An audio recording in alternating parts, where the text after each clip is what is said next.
Are you sick and tired of feeling sick and tired? Are you over being so fatigued that you don't have energy for your kids, for your partner, for yourself, for your friends?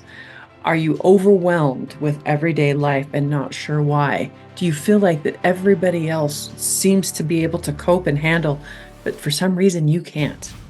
Well, to cover these mystery complex cases, I've brought together some of the most brilliant minds in the alternative health space. We'll be talking everything from psychedelics to mental health, mindfulness, spiritual health, physical health.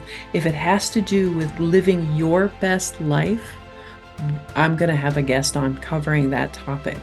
Hey there, I'm Heather Gray, a certified functional diagnostic nutrition practitioner and certified bioenergetic practitioner, and I am the Renegade Health Boss.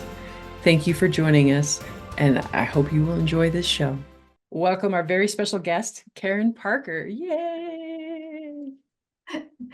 I'm excited to be here, and your enthusiasm makes me feel excited and also a little bit pressured. So, Oh, no pressure. I'm just a generator, right? uh, I'm just a generator. So yeah, you probably got a lot of energy coming at you as a projector, and you're like, ooh, let's try to manage this, right?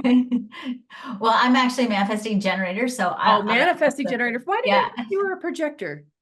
I don't know, but I know a lot of them, and I have a daughter who's a projector that I Okay, my talk husband's a projector, but I digress. Before we jump into these words that some of you to. may not have heard before, the reason that I invited Karen to the show is because the human design work has extremely helped change my life of understanding who I am and why I operate, right? And I find that when people really know themselves, they can level up in any level of any area of their life. And that's the name of this show today is elevating your life script, right? Like how beautiful is that? Hmm. So I would love to hear, Miss Dr. Karen, how did you get into the line of work that you're doing, and just tell us a little bit about you and your background. Well, I'm almost 60 years old, so that's a really long story. We could spend hours just answering that question, but I'll keep it short. For me, it really was serendipity and synchronicity is how I got here. And and that's really the only explanation. I first encountered human design when my first husband hit a really major burnout, which is something, I think we should talk about in the context of Lyme disease and human design. And I sent him off to go on a spiritual retreat to Sedona, Arizona. We had 4 kids at the time. We were living in suburban Houston. He came back from Sedona with a chart, and I took one look at that chart, and something inside of me just went off. It was like I always think of it as almost like a temple bell went off inside of me, and my whole being just was like, I have to go study this and learn this. And we literally within 2 weeks put the house on the market, packed up the kids, moved to Sedona. I mean, and they were little at that time. They were like 2, 3, 4, and 5 because they were all really close in age. So we packed them in and we moved across the country from Houston to Sedona. And when we got there, my youngest son had an ear infection. So I took him to the pediatrician's office and came out from the pediatrician's office with his kid on my hip. And across the hallway was a door with the human design symbol on it. And so I thought, well, I'm just going to go in here and see what this is. So I opened the door, and there was this big desk and this little tiny woman behind the desk. And she asked me, are you here for the job? And I said, yeah, I am. And she hired me there on the spot. That was the headquarters for human design in America at the time, Human Design America. And I got the opportunity then to work for Human Design America um, and to study with the founder of Human Design, Ra Uru. And the rest, as you say, is history, sort of, because there's a long, long story that goes along with all of that. You seriously, I started getting goosebumps when you started talking about your husband, and they didn't stop. They just kept getting Mhm. bigger and bigger and bigger as you continue to talk. Like, that's incredible. So what did you do? What were you doing in the world before you found human design? Like, what was Well, your I background? I was young, first of all. That was because I was still like not even 30 yet at that point. Okay. But I was a nurse by training. Okay. I also I had a degree in nursing and journalism because I was curious and also scientific. Oh, I Uh, love it. I was trained as a life coach, actually was one of the very first life coaches trained in the world. I trained with Thomas Leonard in Oh my 1998. gosh, that's Um, incredible. and I was an energy psychologist and an energy healer, or an energy psychology practitioner, sorry, and an energy healer. And all of that sort of all kind of congealed in my human design education and how I implemented human design as a coaching tool and really more as a coaching slash therapeutic tool. That's absolutely incredible. So for those that don't know, or maybe absolutely brand new, what is human design? Can you distill that down for a little bit? I can give you the complicated definition, which is human design is a synthesis of Eastern and Western astrology, the Chinese I Ching, the Hindu chakra system, Judaic Kabbalah, and quantum physics. And just like with traditional astrology, you just take your birthday, birth time, and birthplace, plug it into a computer program these days, and then it spits out a chart. And that chart really basically it looks like a map. It looks like a map with a lot of weird wires and things coming out I'm of it. gonna I'm gonna share my screen really quick. Is that Yeah, okay? I'll show them. I just pulled mine up before we got on. So this is what it looks like, look folks. at you, Yeah. you little powerhouse of love and joy. Um, So yeah, look at all these lovely lines and colors and so symbols. I have a question for you based on Yeah. your chart here. Do you have Lyme disease? Because I don't know. Did you have Oh, Lyme disease? absolutely. 27 years of undiagnosed Lyme disease, mold toxicity, 3 autoimmune diseases, 100 pounds overweight, 2 suicide attempts. Okay. Well, here's what I want to point out in your chart, and this is something I want to bring us back to. So if you look at your chart, go to the little triangle that's to the right of the heart. Oh, the little, okay, the Yeah, the little spleen. one. So, okay, so the chart is a map of how you use energy. So, and I think that's a really important way to understand it because sometimes we look at the chart and we think, oh, this is who I am. It's not who you are, it's how you be. And that's a really important distinction because How you be. I love it. we want to use it as a labeling system because it's our way of combating the uncertain.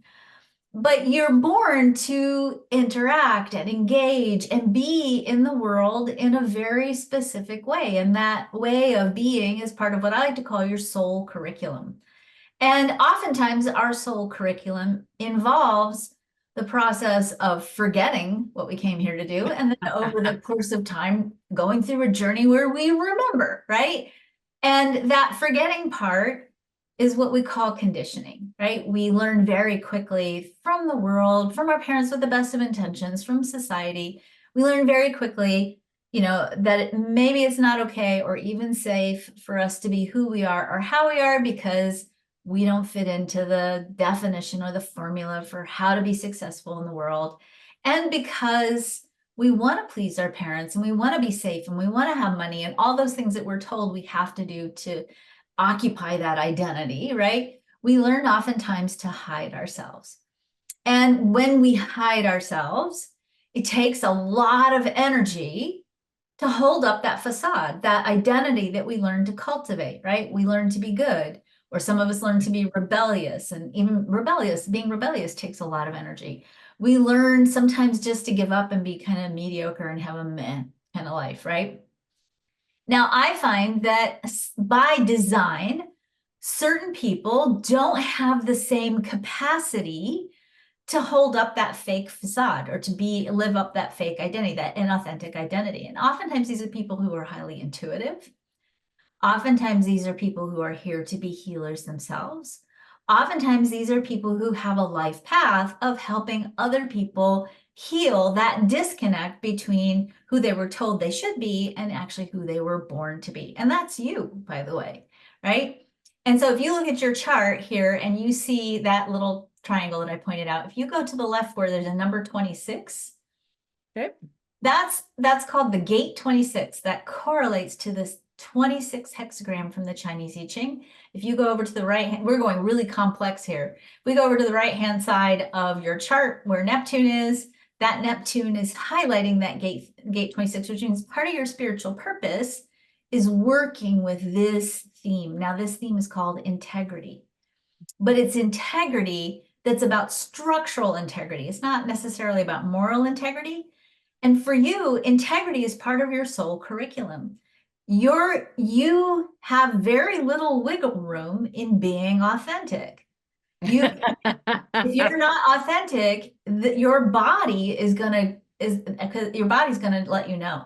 So Yeah. this P26 physically is associated with the thymus and the immune system. And so when we get out of integrity with our authentic identity and with our own self-worth, because self-worth lives in this little triangle, then our immune system tanks. And I find when I work with people who have any kind of autoimmune disorder, and I actually would consider Lyme disease to be somewhat of an autoimmune disorder, even though technically we could say, okay, Yep. there's spirochetes and there's these kinds of things, right? Yep. There are people who have Lyme disease or encounter Lyme disease who don't get sick, right? Yep. And it's really when our immune system is compromised that it can become a chronic issue. And of course, there's other issues associated with it too, like we don't know how to diagnose it. But the thing that's really important to understand is that autoimmune and immune issues are directly tied metaphorically and influence the function of the immune system. So in the rest of the story of the first question you asked me, eventually, after a long and varied career in human design, I went back to school to study the impact of your personal narrative, the story you tell the world and yourself about who you are and how you are on your immune system. Because in my practice, I saw over and over and over and over and over and over and over and over and over again burned out people with chronic immune issues. And oftentimes these are people who were depleted, obviously burned out, sometimes bitter, and usually quite traumatized. Okay. And they were traumatized because they internalize the message. It's not okay for me to be who I am and how I am, and I can't be valued, I can't make money, I can't be loved, I can't have all those things I was promised I should have if I followed the rules. If right, if I stay true to who I am. And so when we give up who we are and we try to be something we're not, and we use all our energy trying to uphold that facade, and we haven't dealt with the trauma. And I would say that trauma can be micro traumatic, meaning it's not a major traumatic event, but it's a micro traumatic event, meaning over and over and over again, the world has told you it's not safe or okay for you to be who you are or how you are. You're not going to be successful being who you are and how you are. And we internalize that, right? And it ultimately actually impacts immunity. So when we start telling better stories about ourselves, literally, when we start shifting our personal narrative and we start saying, okay, wait a minute, I'm actually a unique and a once in a lifetime cosmic event. I was born to fulfill a very specific story in the overall human story. And when I'm not living that story, I suffer. And the body says, hell yeah, that's right. And if we don't listen to it, the body eventually says, I have to shake apart this whole story, this whole narrative. I can't do this anymore. And actually, I don't want to say it's a blessing. I really don't want to make light of people who are really suffering I physically. say it all the time, the blessings of Lyme disease, and I get arrows in my back from some people, but I would not know how to take care of myself at the level that I have today if I wouldn't have gotten it. There are so many lessons I learned from this disease. It's beautiful. And it gives you a cosmic pause. These kinds of syndromes. I mean, again, I don't want to make light of it. And sometimes it's your body finally going, no, not doing it, not doing it. I don't care what you think. I don't care how much money you think you're going to make. I'm not doing it. You want to do it, you get a different body. I'm staying here until I figure out how to get into alignment with myself. Right? Oh, I have done over 200 interviews, and I'm vacillating from laughing to crying to laughing to crying because you keep hitting that truth, right? And every time you hit the truth, it makes me cry, and then you make me laugh because you're hilarious. So this is fun. One of the biggest things that I learned, I think the biggest pieces that you gave me that my body then relaxed is that, so being a generator, frustration is my theme. Right. Mhm. And I don't know how many times, I get frustrated and that's it. I quit. I'm done. I'm actually in one of those cycles right now of frustration. And thank God you explained it so eloquently with the stair steps, like I've never heard before. Right. And that I'm just elevating up, and that if I can stay with that frustration and know that it's just me leveling up instead of giving up unless I get the invitation to do so. Right. Mhm. Because man, that right there, my whole body was just like, Oh, like what permission, right? It was just beautiful. Well, and I think that that's one of the things that human design also brings as an educational tool, a self-educational tool, like you learn about yourself, is that different configurations in the chart create innate core emotional themes. And when you understand how you're hardwired to experience a specific emotional theme, so in your case, it's frustration, that is not actually a problem. We tend to think that emotions that are uncomfortable are problematic, right? That's not actually a problem. It's just your body is saying, hey, we're going through something right now, and this emotional energy is actually your signal that's helping you interpret where you're at. So, for example, as you said, if you're a generator type, so there are 5 energy types in human design, each type has a different way of being in the world, little bit of a different life purpose, a little bit of a different way of making decisions. And each type has a specific emotional theme. You're a generator type, that's about 35% of the population.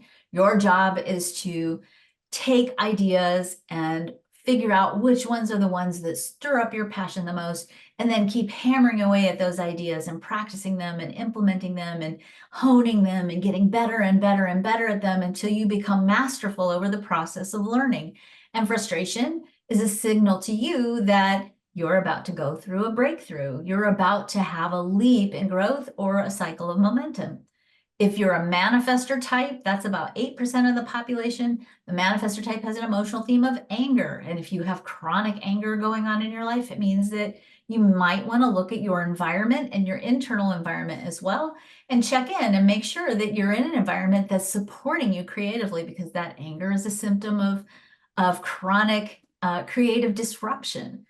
If you're a third type, the manifesting generator, that's also about 35% of the population. You're actually kind of a hybrid of both of those others that I just talked about, and you get the lucky theme of having both anger, creative disruption, and frustration, momentum, as part of your emotional theme as well. The projector types, which are about 20% of the population, they are the managers and the guides in the system. Projector types have the theme of bitterness. That's their emotional theme.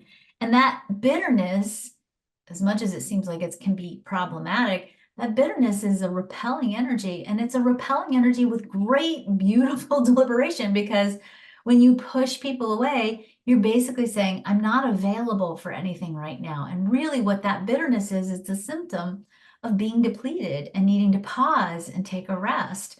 But oftentimes what happens is we push through it, and then we really push people away. And then lastly, there's another final type, the reflector type. They're less than 1% of the population. They have a theme of disappointment. And part of their disappointment comes from the fact that they really see the full potential of a human story. And they see what's possible for all of humanity. And they can be disappointed. And they can sometimes be disappointed because they see that potential and they leap towards it, and they oftentimes forget to assess, like, oh, is that person actually walking their talk, and they fall in love with that potential, and then they wake up one morning and they're very disappointed. So, and you have to learn, I mean, I think the power again of understanding your human design is you can start to say, oh, I'm not a quitter.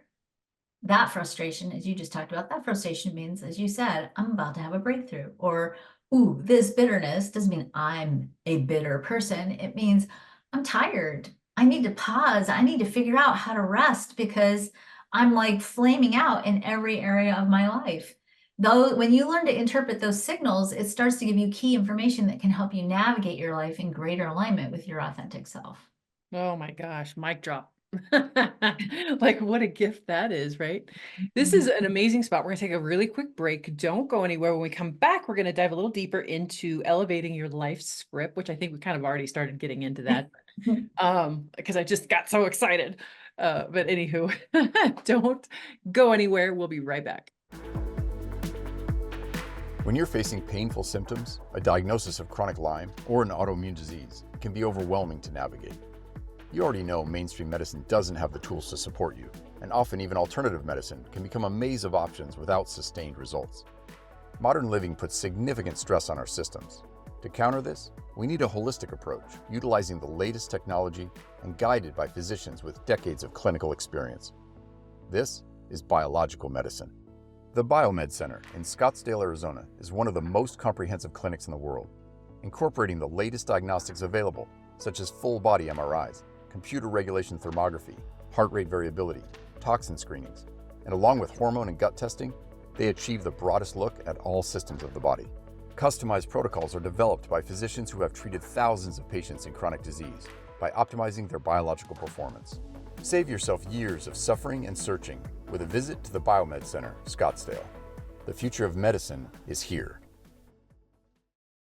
EMF rocks, truly rocks.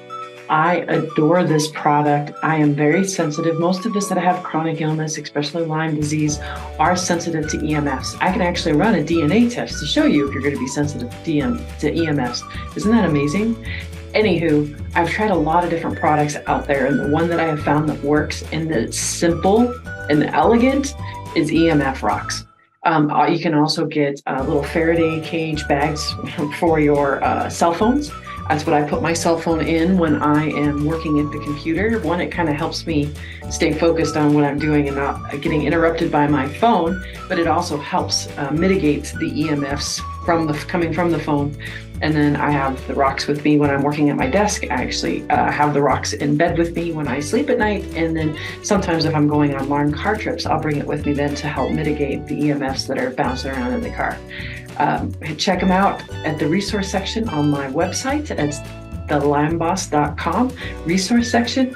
Trust me, you're going to love yours and you're going to want to get more. I need more rocks. Yay, welcome back, man. I hope you're having as much fun as I am. The first part was incredible. Like like I said, I absolutely geek out on this type of stuff. Anything from like enneagrams to astrology to higher alignment to like all of them. I love disc, I love anything. And I think part of it too was growing up being squashed, being told, trying to fit into these boxes. And so I really am I love finding out about me and how I take it and really, the permission, because I definitely was not given permission when I was younger. So I think that's what I love about these type of work so much is it makes sense. Instead of making myself wrong my whole life, this stuff makes sense. And it's just what a gift, like what a gift. I love that you say that, because I do think that's probably the single biggest thing that I hear people say about human design, that it gives them permission to be themselves and they can relax and trust that.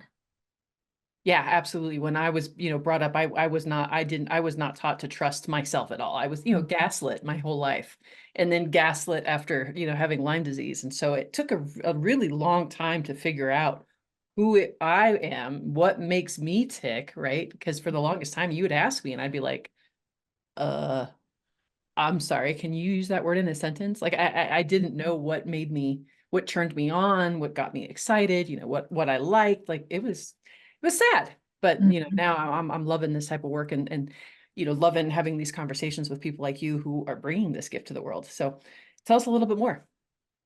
Well, you wanted to talk about elevating your life script. And so I'll go back to, I went to graduate school, got my PhD, and what I studied was the impact of narrative on the immune system. So I wanted to see what happens when you get stuck in a story that's not a great story and you keep telling that story over and over again. How does that impact the body?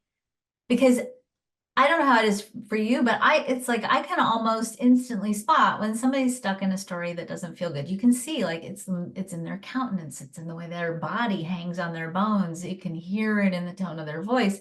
And if you can see it and sense it, if you're a sensitive person in someone so easily, I want to know, what does that do to the body? What does that do to the immune system in particular? And so over the course of many years, because of COVID, I took a lot of people into the lab and I had them share with me stories where they perceived themselves through whatever the experience was in the story as a victim. And then I would measure their immune response after telling the story. And what I found is that immediately after telling a story where you feel like you're a victim, your immune response goes down. Then I would take them through a process where I would have them use a script and rewrite that story so that through that story, they would then emerge as the victor. And that means they didn't necessarily have to change the circumstances, but their perception of the end result of the experience had to change so that they emerged the victor. So they either got a big lesson, they learned something, or they realized that maybe they didn't actually lose after all. And so after they rewrote the story, I had them come back and read the story to me. And then we went back and we measured the immune response, and it actually caused their immune response to go back almost to baseline. And so the narratives we tell, the stories we tell about who we are and how we are can impact our immune system. And this was I love to do this in the context of human design, because to me, human design is a storytelling tool. It lays out really a series of archetypes, parts of your story. Every chart is just a whole box full of archetypes, parts of the human story that are yours to explore in this lifetime. An archetype is neutral, right? If I say money, money is really just a neutral concept, right? It's something we exchange for value. But if you really look at money, when you start talking about money, or you start telling stories about money, or you start telling people about how you feel about money, it becomes one of the most supercharged, I think, archetypes that you can really talk about, right? We give it meaning, right? And the meanings that we give money actually cause your brain to produce photons, a light storm. That photon storm causes your brain then in turn to produce neurotransmitters. Those neurotransmitters cause your body to produce an specific emotional response. That emotional response, if it's a good emotional response, then puts your heart into a state of coherence, which is a highly attractive, highly creative, it's a really great feeling place, right? And it's an energy that allows you then to bring into your life things that match the story you're telling about money, if it's a good story. Now, if it's not a great story, like maybe you're feeling bitter about money, then what will happen is you actually kick yourself into a state of non-coherence. You'll create an emotional response that keeps the heart kind of shut down. You'll go, rather than going up into the heart as part of your creative energy, you go over to, in human design, we call this the spleen, but we'll say you go over to that part of your body that's responsible for reacting, meaning you act out your response to a traumatic event over and over and over again. So your body then goes into a state of low-grade fight or flight, elevated cortisol, and you're stressed. And when you're stressed, you don't create something new, because your brain, all those creative parts of your brain actually shut down, and you literally start reacting out the same story over and over again. We try to manifest by telling good stories, right? We say, I now have $5,000 that come to me in my mailbox every day via check, right? And we try to manifest these things. We try to create things by visualizing, by affirming. And that's all really cool. That works to a certain degree.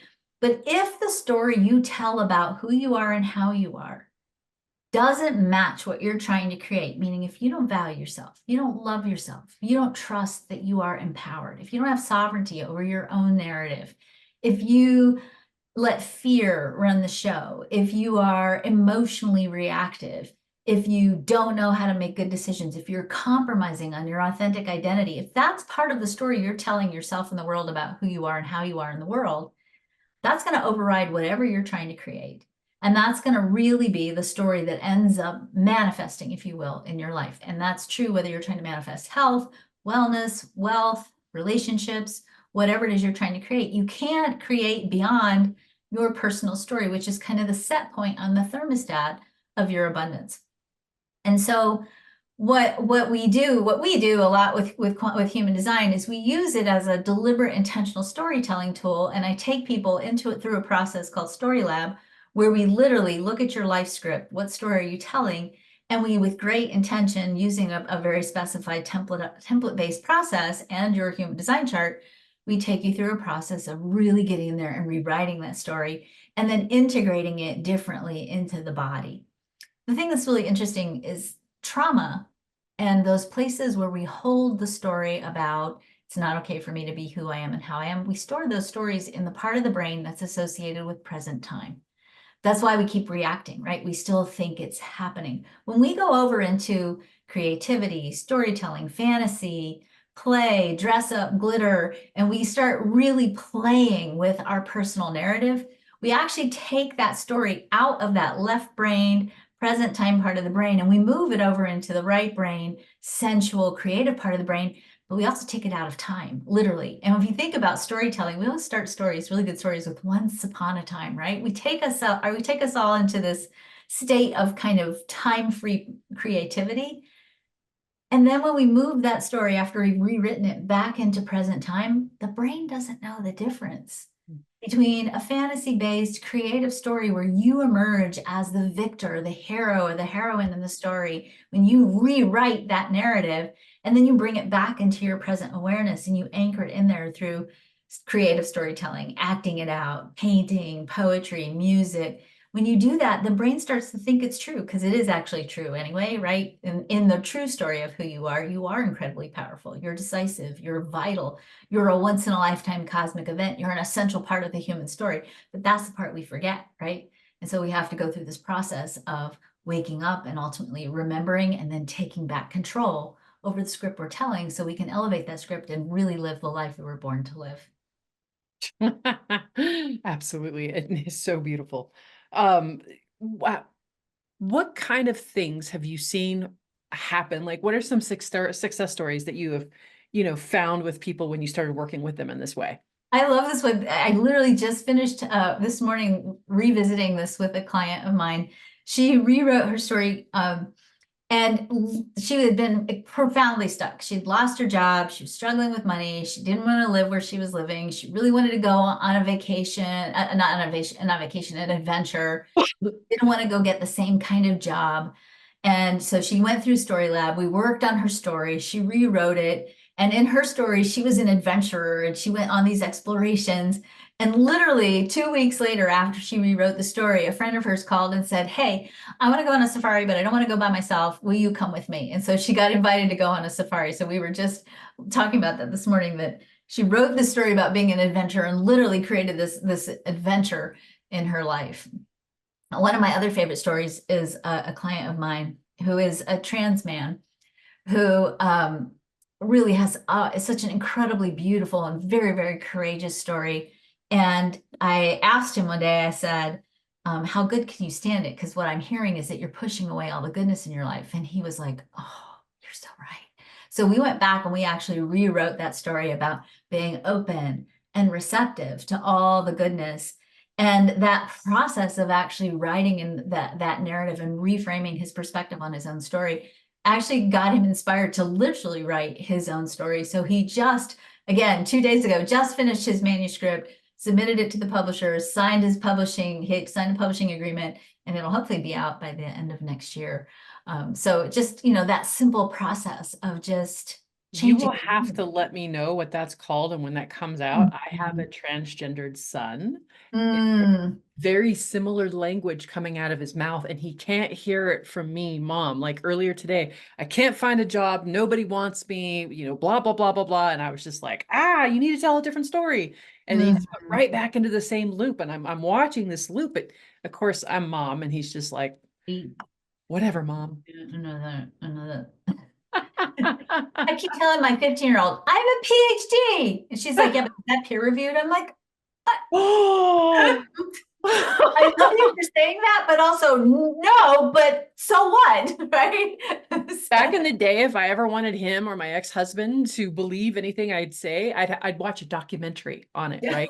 And then like afterwards, my ex-husband was like, "Oh my gosh, we really need to stop eating GMOs." And I'm like, "Oh, really? I didn't know," and I've been like telling him this for the past 5 years as he's yelling at me on why our grocery bill is so high, because I buy organic. And Right. yeah, so I've found sneaky ways, but now that my son's an adult, I can't, I haven't been able to find sneaky ways to drop things into his.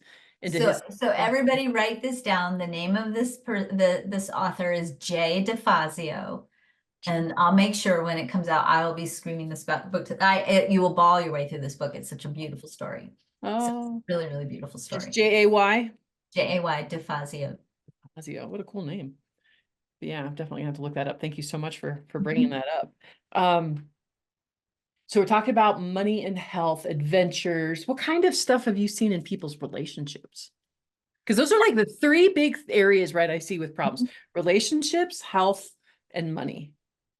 The thing about relationships that's so powerful when we start doing storytelling with relationships is that it doesn't only change our own perspective on what we want, what we think we deserve. You start to reframe your perspective on your partner. And this is actually why one of the many, many reasons why I really love human design for relationships, because you start to realize that some of the things that you perceive because of your own unmet needs as being problematic in your partner are actually just personality quirks in your partner. And that when you discover, oh, I'm expecting my partner to fulfill a certain energetic need that I have, and I never learned how to get that need met appropriately. And so I have inappropriate, unreasonable sometimes expectations for my partner, and they're responding back to what I'm asking for inappropriately with their unmet energetic needs. And now nobody is getting any needs met, and we all think it's a problem.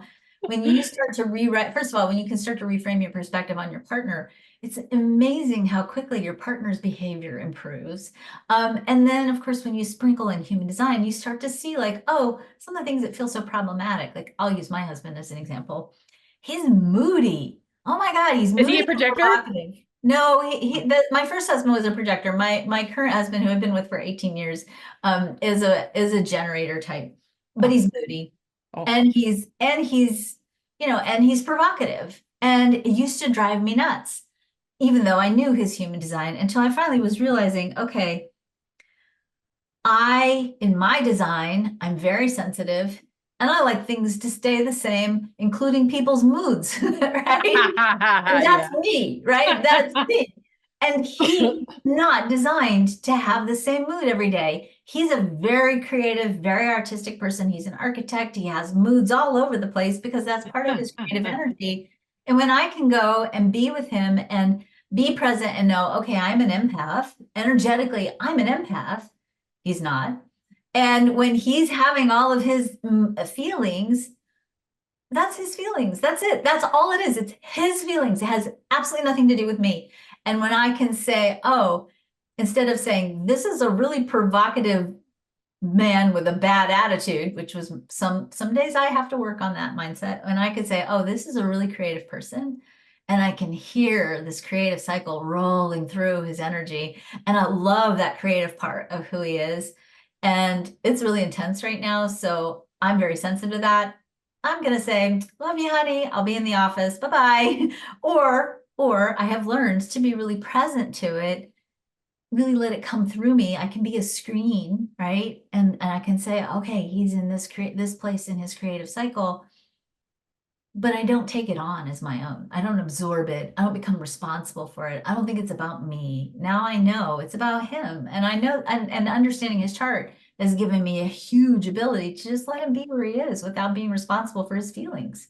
Uh, I'm that moody generator, and my husband can be the bitter projector, right? And I used to take his bitterness so personally. Oh my God, it was such an assault to my heart. And then when we're watching your show on Humanity's Team, and I was just like, and he's like pointing at me as you're talking about, letting the bitterness, that just means that he needs to manage his own energy. And instead of reacting to the bitterness, ask him, what is it that you need to do for yourself today to fill up your cup? And he was just like, did you? I'm like, yes, I heard that. I took note. I got it. And I started to cry a little bit because for a long time, I made him wrong, right? For acting that way. And again, like how beautiful it is that now he has permission. Right, right. Right? Yeah, no, and I think that, and so the storytelling part is integral to that experience of also understanding your partner, because when you can reframe the story and really, really hold a space for the love, the connection, the presence, the permission to not just be yourself, but also the permission to get your needs met in a way that feels juicy and aligned. And that becomes part of the narrative of not only yourself, but I actually take couples through a process where they write their couple narrative, the story of who they are together from the beginning, to the end. And when they go through that process, it just really allows them to redefine who they are together in a very new way. And then you bring in this human design piece and you start to be able to say, okay, we're going to die together and we're going to have this beautiful romantic life and we're going to accomplish these things. And we've got this great, couple that's a team. That's our story. And now when I see your human design and I know these things about you, I can understand what I can do to bring out the best in you as we work together to fulfill this story. I'm all choked up again. It's beautiful. Thank you. Shameless plug time of the show. What are you working on right now? Like, what are you putting out there? Where can people find you?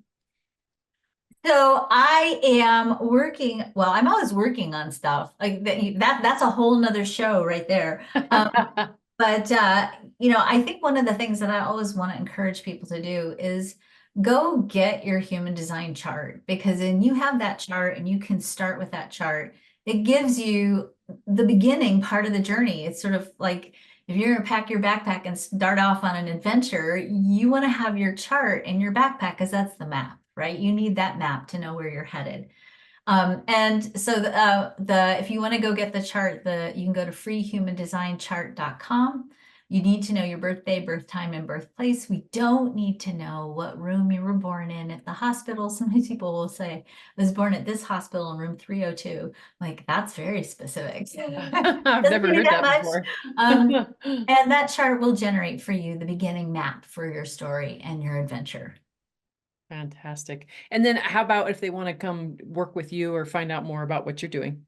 So if you want to go deeper and learn more about your human design, and you want an opportunity to really connect in a community of people who speak human designese, to learn the new vocabulary of being learning human design, we do have a monthly membership community, an online membership community. In that membership community, we have weekly coaching calls. We have an incredible curriculum for people to learn more about their chart. We have monthly master classes. I actually just did one last week on personal empowerment. We're actually doing money next month. What I want to give your listeners is an opportunity to join our membership for free and have a trial month and see. Just try it on, feel it, come meet our people, come hang out with me. We'll do coaching calls. We'll look at your chart. You can take your chart and go through. We have actually a curriculum called the Expedition. You can take yourself through the expedition with your chart and start the adventure of really discovering the true story of who you were born to be. That's incredible. So then how do we utilize that opportunity? Because I'm going to be jumping in. Well, what I'll do is how about I give you the link for it, and then you post it for people. Just go through the link, fill out the information, you'll get your chart, and then you get rolled into the community and you can come join us. Awesome. Yeah, I meant to check before we got on here on whether your team sent me your bio and your headshots and all that stuff, but hopefully they did, and hopefully that link is in there. But if not, yeah. If it's not, you know where I live. So in Sedona? No. Oh, were you? Wisconsin. I was like, oh, you're Wisconsin. How do you go from Sedona to Wisconsin? Oh, that's a whole nother story. Is that a long story? Well, it goes like this. It's hard to raise kids in Sedona. And I eventually ended up being a single parent, a full-time single parent. And, I had teenagers, and I had to drive 45 minutes to go to photocopy. So I moved to Minnesota, fell in love with a Minnesotan, and then found this really incredible teeny tiny hippie community in Wisconsin. And here I am. Oh, shut up. That's awesome.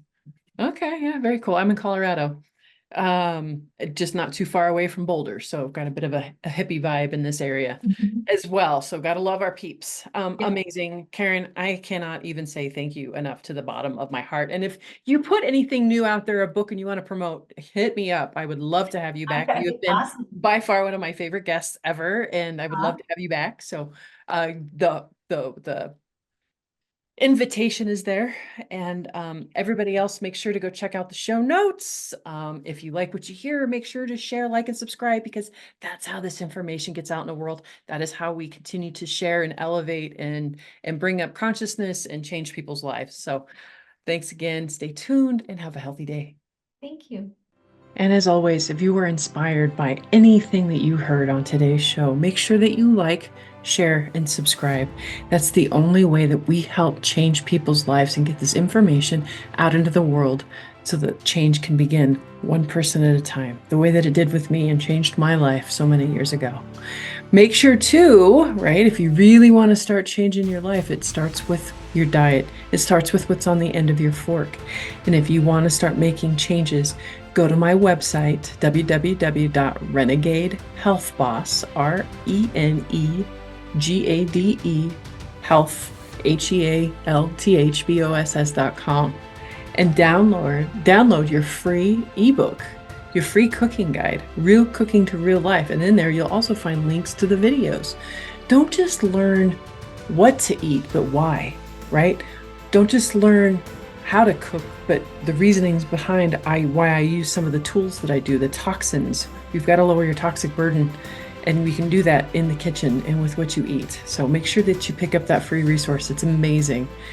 And while we're at it, we got to do a little disclaimer. Anything that you hear on this show is for entertainment value only. You cannot hold Heather Gray, the Lyme Boss, Discovering Health LLC, or Renegade Health Boss liable for any damages that may have occurred while you have tried something that you've heard on the show. This show also contains affiliate sponsorship and paid advertising, just a heads up. But to also know that no advertising gets on here without my approval first. It's usually products that I have tried and have my stamp of approval on it. So never fear when it comes to that.